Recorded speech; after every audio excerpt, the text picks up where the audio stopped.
লংকাত ৭ নং ৱাৰ্ডৰ ৰং মহলাত মনসা পূজাৰ প্ৰসাদ খাই অসুস্থ হোৱা লোকৰ সংখ্যা প্ৰতি মুহূৰ্তত বৃদ্ধি পাইছে। নিশা লংকাৰ প্ৰাথমিক চিকিৎসা কেন্দ্ৰত অভাৱনীয় পৰিস্থিতিৰ সৃষ্টি হয়। চিকিৎসালয়ত নিশা ৩০ জনতকৈ অধিক লোক পুনৰ ভৰ্তি হৈছে। বহুকেইজনক উন্নত চিকিৎসাৰ বাবে নগাঁৱলৈ প্ৰেৰণ কৰা হৈছে। পুনৰ এবাৰ কৈছোঁ যে লংকা প্ৰাথমিক চিকিৎসা কেন্দ্ৰত এক অভাৱনীয় পৰিস্থিতিৰ সৃষ্টি হৈছে। মনসা পূজাৰ প্ৰসাদ খাই খাদ্যত বিষক্ৰিয়া হৈছে, অসুস্থ হৈ পৰিছে বহু সংখ্যক লোক আৰু প্ৰায় প্ৰতি মুহূৰ্ততে সংখ্যা বৃদ্ধি পাবলৈ ধৰিছে অসুস্থ লোকৰ। শিশু আছে, বৃদ্ধ আছে, মহিলা আছে, পুৰুষ আছে। লংকাত প্ৰসাদ খাই অসুস্থ হৈছে এই সকল লোক আৰু সংখ্যা প্ৰতি মুহূৰ্তত বৃদ্ধি পাবলৈ ধৰিছে।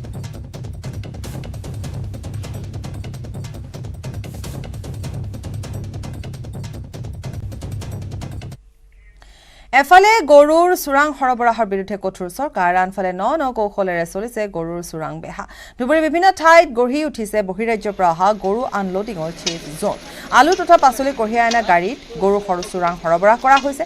বহিৰাজ্যৰ পৰা সৰু সৰু মালবাহী গাড়ীৰে প্ৰায় প্ৰতিদিনে আহি আছে গৰু। বৃহস্পতিবাৰে নিশা গৌৰীপুৰ আৰক্ষীৰ অভিযানত জব্দ হৈছে 18টাকৈ গৰু।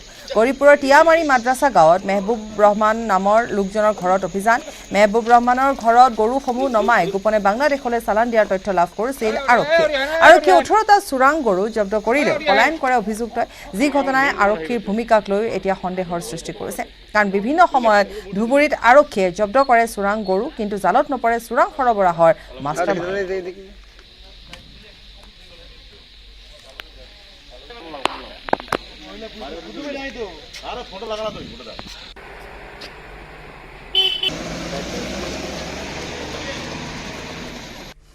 টিয়ামাৰী পাট্টো মাদ্ৰাছা গ্ৰামত এজন মানুহ মেহবুবুৰ ৰহমান বুলি মানুহজনৰ ঘৰত গৰুবিলাক আনলোড কৰি গুচি যোৱাৰ সময়তে আমি ৰিকভাৰ কৰিবলৈ সক্ষম হওঁ।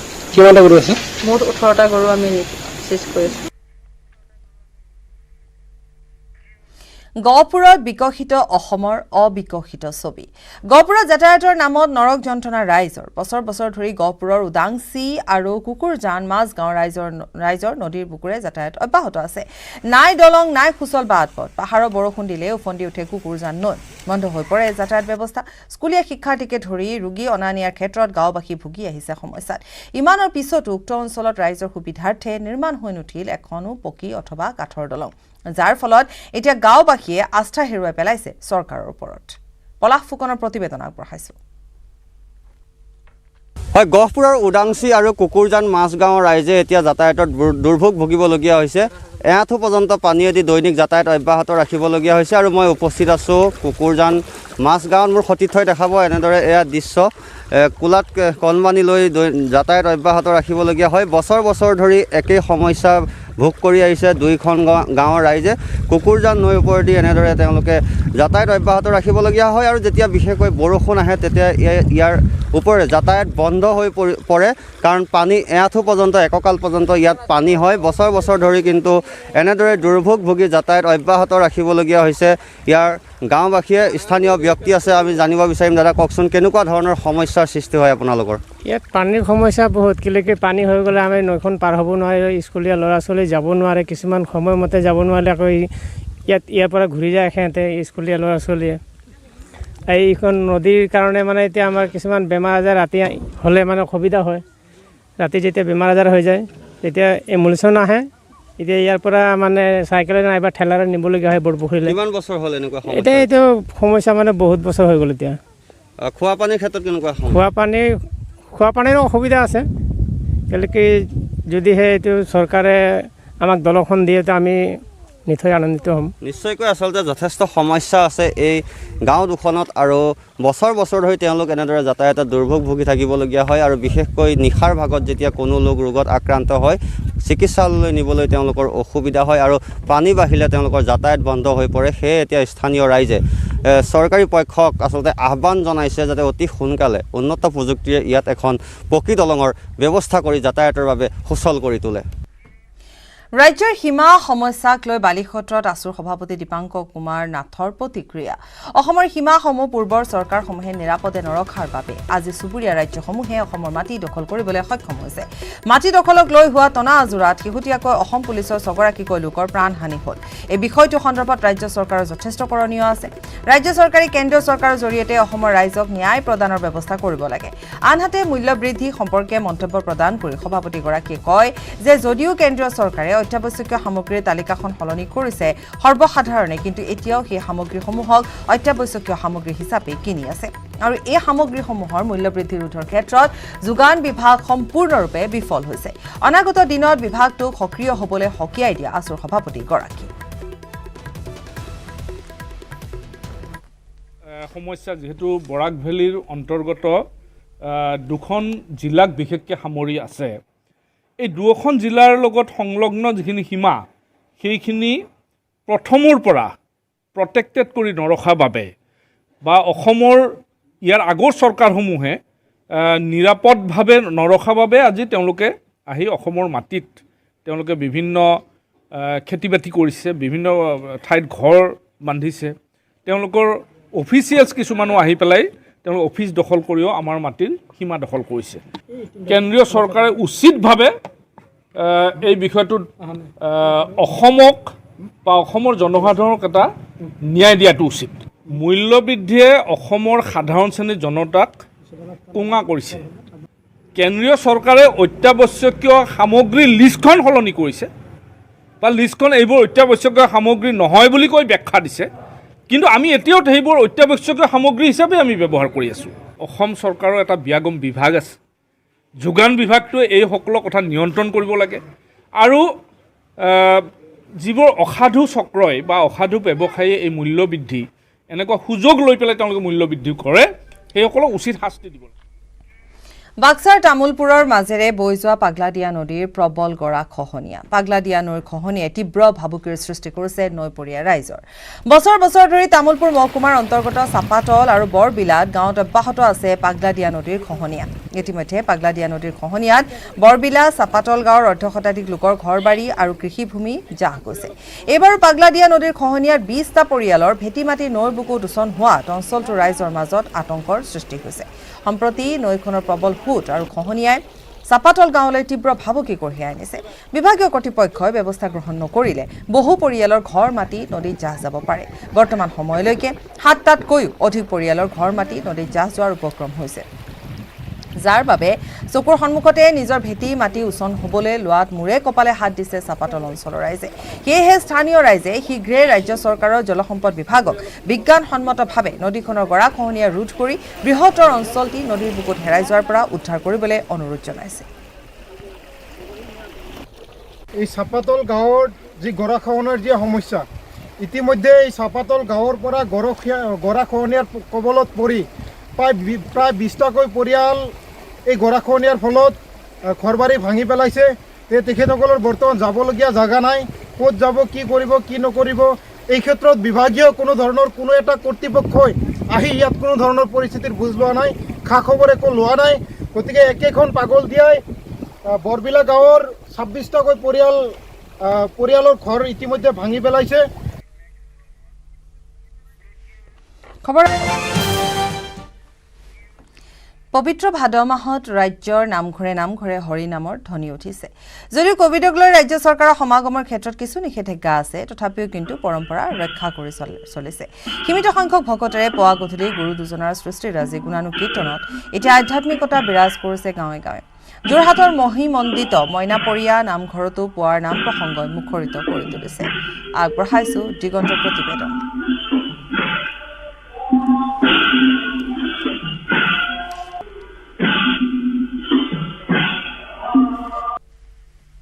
চাওক যিহেতু পবিত্ৰ ভাদ মাহ আৰু ভাদ মাহত যিহেতু প্ৰত্যেক নামঘৰ সত্ৰত পুৱাৰে পৰাই নাম কীৰ্তন চলে গুৰু দুজনাৰ যি সৃষ্টিৰাজি সেই সৃষ্টিৰাজিৰ গুণানুকীৰ্তন চলে মই এই মুহূৰ্তত উপস্থিত আছো যোৰহাটৰ মহিমামণ্ডিত মইনাপৰীয়া নামঘৰত উপস্থিত আছো মইনাপৰীয়া নামঘৰতো সীমিত সংখ্যক ভকত বৈষ্ণৱেৰে ভাদমহীয়া নাম প্ৰসংগ মাহজোৰাকৈ আয়োজন কৰিছে আৰু ইতিমধ্যে আমি যিহেতু নামঘৰত পুৱাৰে পৰাই যিসকল ভকত বৈষ্ণৱে পুৱা প্ৰসংগ, দুপৰীয়া, সন্ধিয়া আৰু গধূলি তিনিটো 4 প্ৰসংগীয়া নাম উদযাপন আয়োজন কৰি আছে।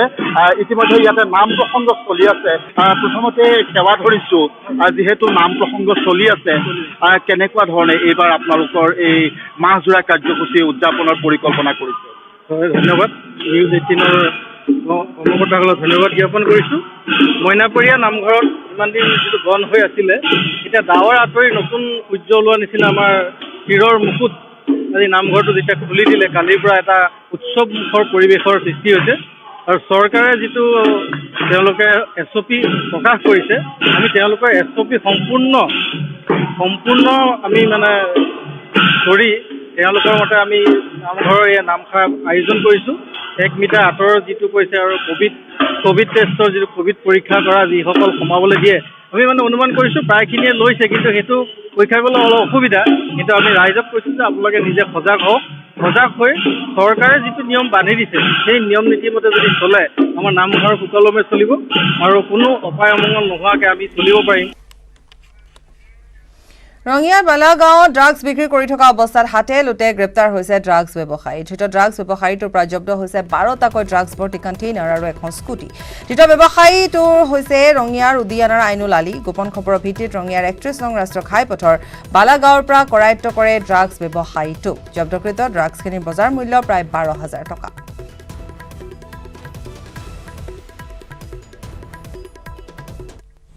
আমি এটা খবৰ আছিলে, ফেচবুক ইনপুট আছিলে, এজন ব্যক্তি ধৰা হৈছে, তেখেতৰ পৰা কিছু ড্ৰাগছ পোৱা গৈছে আৰু বৰ্তমান আমি তদন্ত কৰি আছোঁ। কি নাম তেখেতৰ? তেখেতৰ নাম আইনুল আলী। ক'ত ঘৰ? উদিয়াম। কিমানমান টকাৰ হ'ব? বৰ্তমানলৈকে আমি 12টা কণ্টেইনাৰ পাইছোঁ, তো 1000কৈ হ'লেও 12,000। সুদীৰ্ঘ 4 মাহৰ অন্তত অৱশেষত খোল খালে গ্ৰামাঞ্চলৰ হাট বজাৰসমূহ। কোভিড পৰিস্থিতিৰ কিছু নিয়ন্ত্ৰণলৈ অহাত পুনৰ হাট বজাৰসমূহলৈ ঘূৰি আহিছে স্বাভাৱিক অৱস্থা। নতুন SOP অনুসৰি খোল খালে শোণিতপুৰৰ মিছামাৰী গৰুবন্ধা সাপ্তাহিক বজাৰ।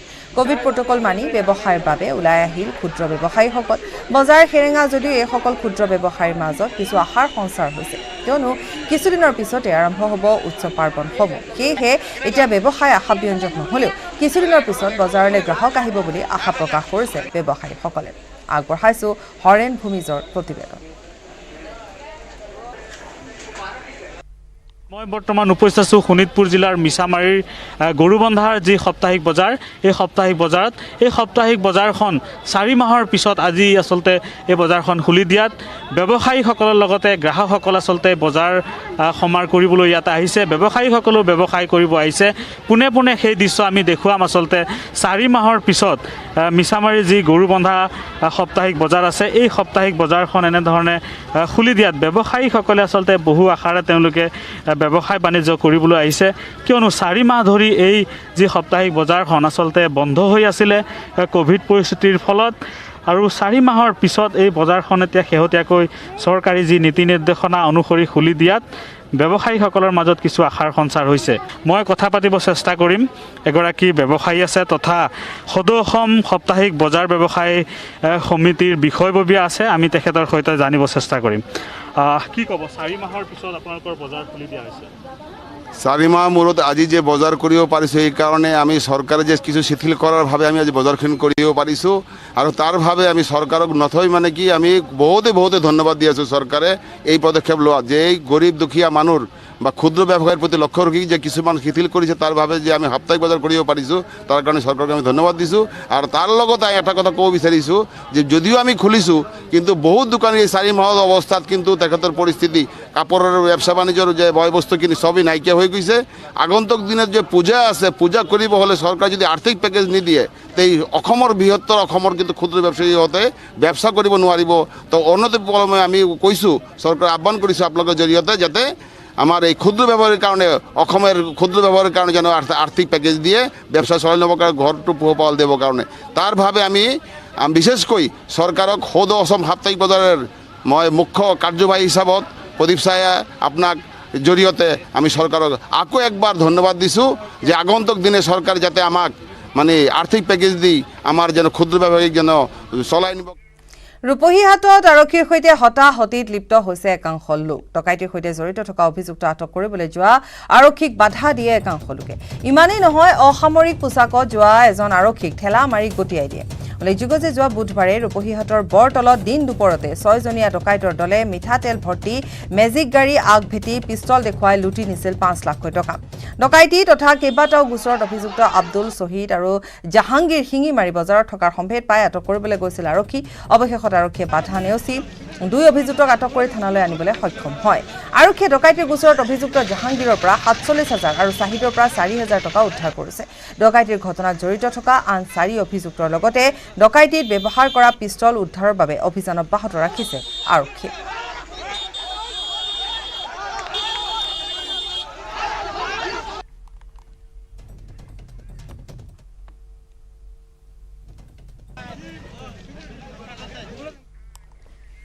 শিৱসাগৰত আৰক্ষীৰ জালত চোৰাং কয়লাৰ দালাল চক্ৰ চাৰ্টাৰ্ড একাউণ্ট সহ আটক হৈছে 3জন পলাতক 2জন 2019 চনৰ পৰা চি সন্দীপ শৰ্মাৰ সহযোগত জিএছটিৰ ভুৱা বিল তৈয়াৰ কৰি আহিছিল দুষ্ট চক্ৰটোৱে গেলেকীৰ ফুলকাল আলী নামৰ এটা কয়লা চোৰাং ব্যৱসায়ীৰ হৈ এইদৰে ভুৱা জিএছটি বিল প্ৰস্তুত কৰি আহিছিল দুষ্ট চক্ৰটোৱে শিৱসাগৰৰ থানাপতিৰ ছফিকুল হুছেইন নামৰ এজন কুকুৰা ব্যৱসায়ীৰ নামত ভুৱা জিএছটি ফাইল খুলি চৰকাৰক ৰাজহ ফাঁকি দি আহিছিল চক্ৰটোৱে আসিফ হুছেইন আৰু শাহনৱাজ হুছেইন নামৰ দুটা দালালে কয়লাৰ চোৰাং ব্যৱসায়ী ফুলকালৰ হৈ প্ৰস্তুত কৰিছিল ভুৱা জিএছটি ফাইল আৰু এই ফাইল তৈয়াৰ কৰি দিছিল নাজিৰাৰ সন্দীপ শৰ্মা নামৰ সিএজনে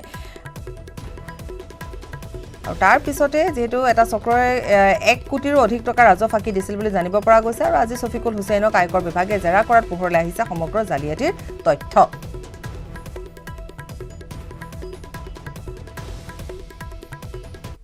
সন্মানীয় ডেপুটি কমিশনাৰ ষ্টেট টেক্সৰ সেইমতে মই আপোনালোকক জনাব পাৰি সুখী হৈছোঁ যে শিৱসাগৰ ডিষ্ট্ৰিক্টত এনেকুৱা কেইটামান মানে কয়লা ডিলাৰ আছিলে তাৰে ভিতৰত অন্যতম এটা SR এছ'চিয়েটছ তেওঁলোকে আমাৰ জিএছটিত ৰেজিষ্ট্ৰেশ্যন ল'ব লাগে জিএছটিত ৰেজিষ্ট্ৰেশ্যন লোৱাৰ দিনাখনৰ পৰাই তেওঁলোকে আমাক নীল ৰিটাৰ্ণ দি আছিলে নীল ৰিটাৰ্ণ মিনছ গভৰ্ণমেণ্টক তেওঁলোকে কোনো টেক্স দিয়া নাছিলে কিন্তু তেওঁলোকে টেক্সৰ লাইবিলিটি আছিলে গতিকে সেইখিনি নিদিয়াৰ কাৰণে আমি থানাত আমাৰ ছাৰে FIR ছাবমিট কৰিছে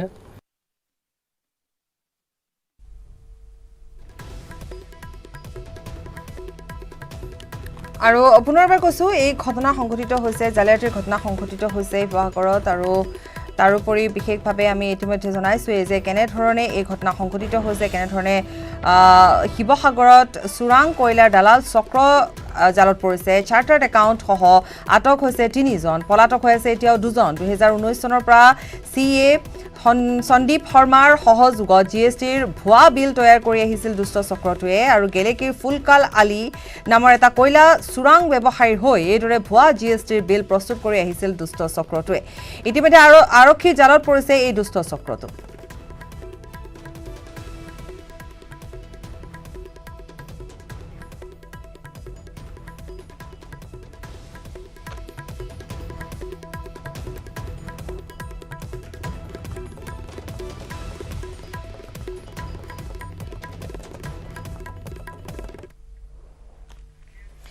ৰঙিয়াত বালাগাঁও ড্ৰাগছ বিক্ৰী কৰি থকা অৱস্থাতে হাতে লুটে গ্ৰেপ্তাৰ হৈছে এটা ড্ৰাগছ ব্যৱসায়ী ধৃত ড্ৰাগছ ব্যৱসায়ীটোৰ পৰা জব্দ হৈছে 12টাকৈ ড্ৰাগছ ভৰ্তি কণ্টেইনাৰ আৰু এখন স্কুটি ধৃত ব্যৱসায়ীটো হৈছে ৰঙিয়াৰ উদিয়ানাৰ আইনুল আলী গোপন খবৰৰ ভিত্তিত ৰঙিয়াৰ 31 নং ৰাষ্ট্ৰীয় ঘাইপথৰ বালাগাঁৱৰ পৰা কৰায়ত্ব কৰে ড্ৰাগছ ব্যৱসায়ীটোক জব্দকৃত ড্ৰাগছখিনিৰ বজাৰ মূল্য হৈছে 12,000 টকা ধৃত ব্যৱসায়ীটো হৈছে ৰঙিয়াৰ উদিয়ানাৰ আইনুল আলী ৰঙিয়াৰ বালাগাঁৱত গ্ৰেপ্তাৰ হৈছে ড্ৰাগছ ব্যৱসায়ী আৰু পুনৰবাৰ কৈছোঁ যে ড্ৰাগছ বিৰোধী অভিযান ৰাজ্যজুৰি চলি আছে বিভিন্ন ঠাইত বিশেষকৈ চুকে কোণে আৰক্ষীয়ে ড্ৰাগছ বিৰোধী অভিযান চলাই আছে তাৰ মাজতে এনেধৰণে প্ৰায় প্ৰতিদিনে ড্ৰাগছ ব্যৱসায়ী বা ড্ৰাগছ সৰবৰাহকাৰী বা ড্ৰাগছ জব্দ হৈছে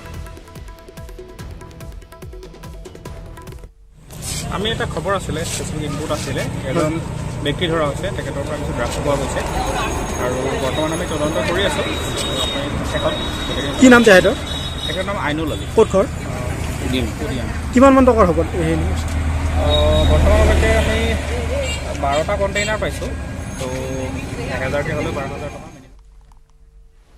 আৰু ইয়াৰে সৈতে বাতৰিৰ পৰা বিদায় লৈছোঁ